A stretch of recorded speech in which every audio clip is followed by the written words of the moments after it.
Hi friends, welcome back to my channel. నేను మీ అరుణ.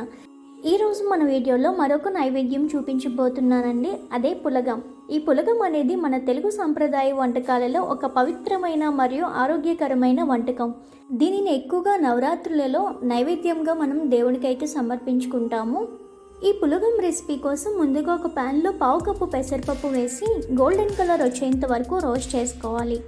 ఇప్పుడు ఒక కుక్కర్ కానీ లేదంటే నార్మల్ గిన్నె కానీ తీసుకొని హాఫ్ కప్ రైస్ వేసి అలాగే వేయించిన పెసరపప్పు కూడా వేసి మంచిగా వాష్ చేసి 1.5 కప్ వరకు వాటర్ యాడ్ చేసుకొని అందులో 1 టీ స్పూన్ సాల్ట్ అలాగే పావు టీ స్పూన్ వరకు పసుపు వేసి మూత పెట్టి 3 విజిల్స్ వచ్చేంత వరకు కుక్ చేసుకోవాలి. లేదా ఇలా పొడి పొడిగా కుక్ అయ్యేంత వరకు కుక్ చేసుకోవాలి.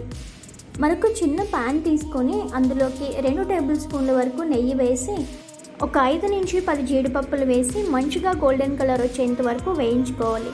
జీడిపప్పులు ఆప్షనల్ మాత్రమేనండి.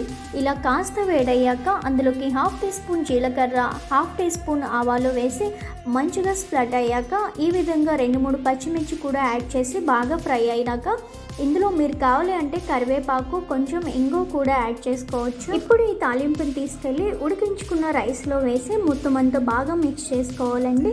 ఇంతేనండి పులగం. దీన్నే పెసరపప్పు అన్నం అంటారు. ఇదే పులగం. దీన్ని మనం అరిటాకులో కానీ లేదంటే ఏదైనా ప్లేట్లో కానీ నైవేద్యంగా సమర్పించేయడమే.